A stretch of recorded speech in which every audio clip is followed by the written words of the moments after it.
Hey everybody, I hope that you're having a great week so far.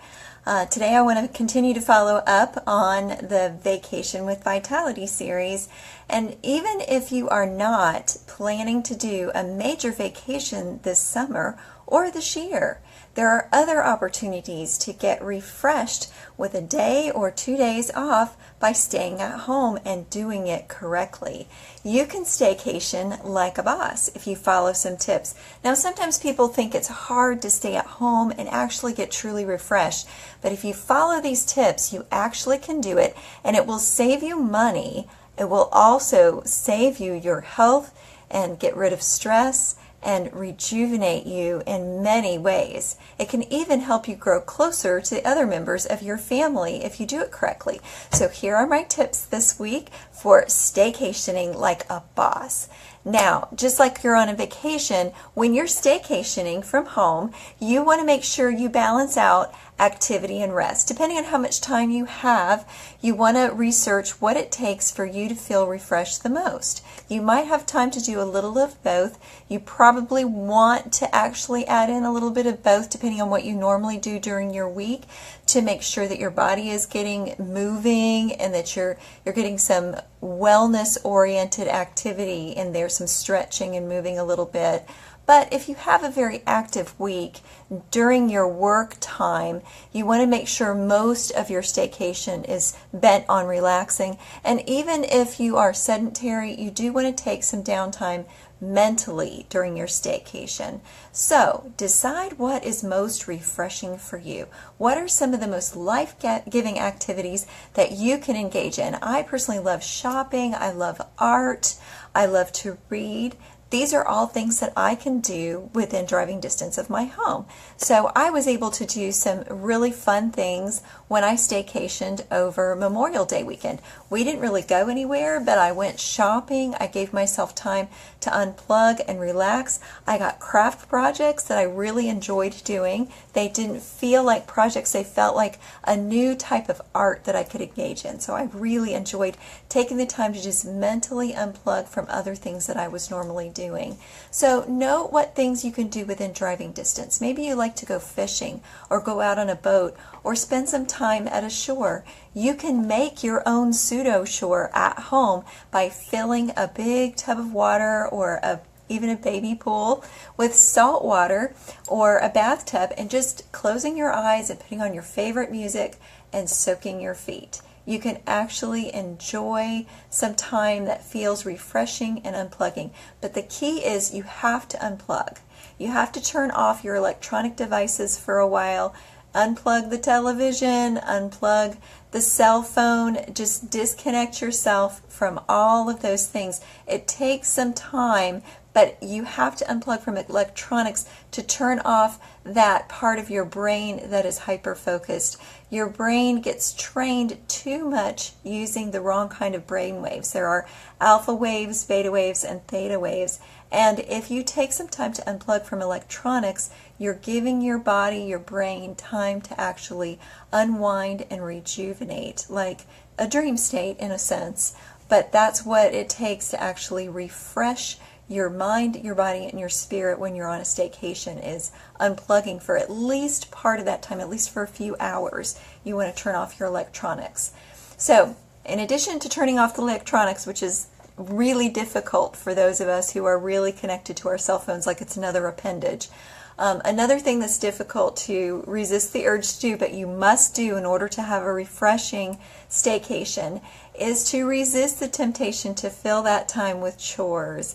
If you're at home and you cannot resist the temptation to do laundry, to sweep the floor, to vacuum, and to do all of those things that are not life-giving, if that is not a life-giving activity for you, as it is not for me personally. I do not enjoy cleaning the house.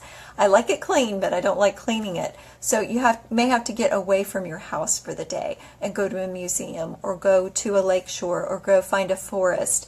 Find something to do that will get you away from the temptation to be focused on chores and things that you need to get done. Home improvement projects for most of us are not relaxing. If that happens to be relaxing for you, fine, go for it. But for most of us, that's a source of frustration. So you might want to avoid doing home improvement projects if it doesn't relax you in order to have the best staycation that you can have. Set boundaries with work. Some of us, like a boss, are connected with work all the time. Set boundaries with that. Determine which hours of the day you're going to have your phone available. You don't have to be available on call all times unless you happen to be an on-call physician, but even doctors have times when they're available to be not the doctor on call, and you should take the opportunity to turn off that cell phone and not be reachable by your employers or your employees. If you are the boss, you need to have time to relax and rejuvenate.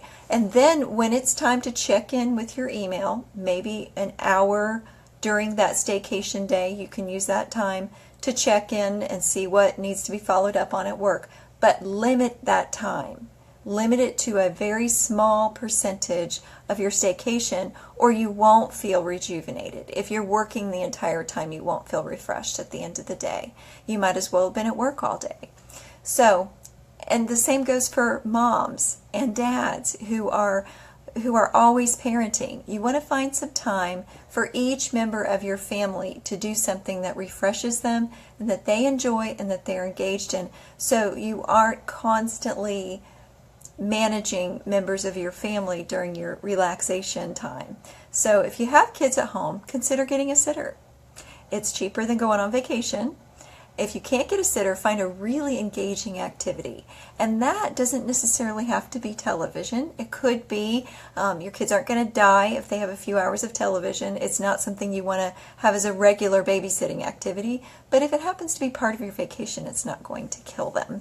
But you could find an activity just as simple as going to a home improvement store a few days before your vacation and asking them to set aside a refrigerator box or a deep freezer box, a great big box for a young kid, first grade to about second or third grade, is a fantastic project for them to make a spaceship, to make a fort, and it costs you literally nothing. You can use the refrigerator box, some duct tape. You can use, give them some safety scissors, give them some recyclable items, and they can put together all kinds of really neat things and use their imagination to build a castle. There's all kinds of fun stuff they can do, and that could occupy a young child for hours. For an older kid, you want to consider maybe getting them a new game or doing a movie marathon. Whereas you need to unplug, they may not need the unplugging quite as much as you do. You can trade off where some of the time they're doing a movie marathon and some of the time they're unplugged. So they can have their unplugged time as well, but you'll need that time to kind of relax. And movie marathons can be really fun. You can find recipes for fun snacks that go with the movie marathon for your kids. And that goes into the next thing that you can do, feed your soul. Find something fun to do that is a culinary side activity for you to do. You can try out a new meal at home that you've never tried before. Try an unusual restaurant nearby. Maybe something that cooks steaks on a stone block, or a melting pot kind of restaurant, some fondue, or trying something where if your kids have never been to see a Japanese steakhouse, that's always something fun to try. Think of something new that you haven't experienced before, a new kind of culinary experience, whether it's at home or away. You can do things like going to the grocery store and picking up all kinds of fruit that you've never tasted and having your family members guess where this fruit comes from.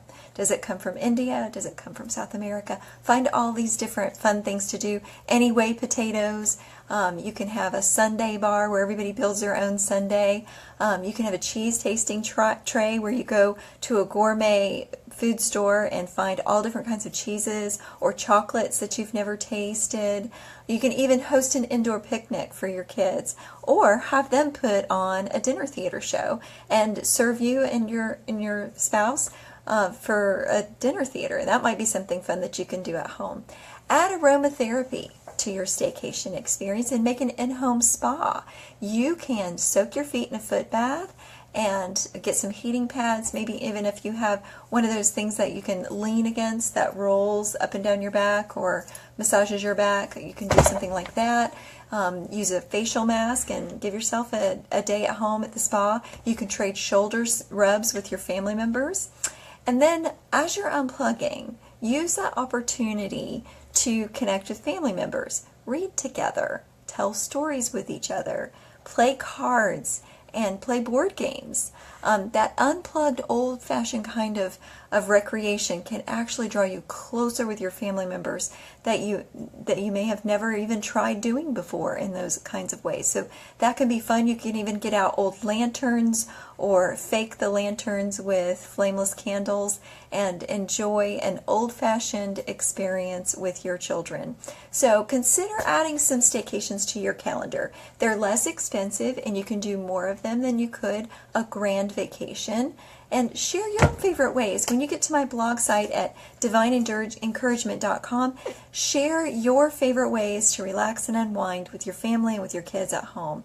I look forward to seeing you next week, and as always, stay encouraged. Bye-bye.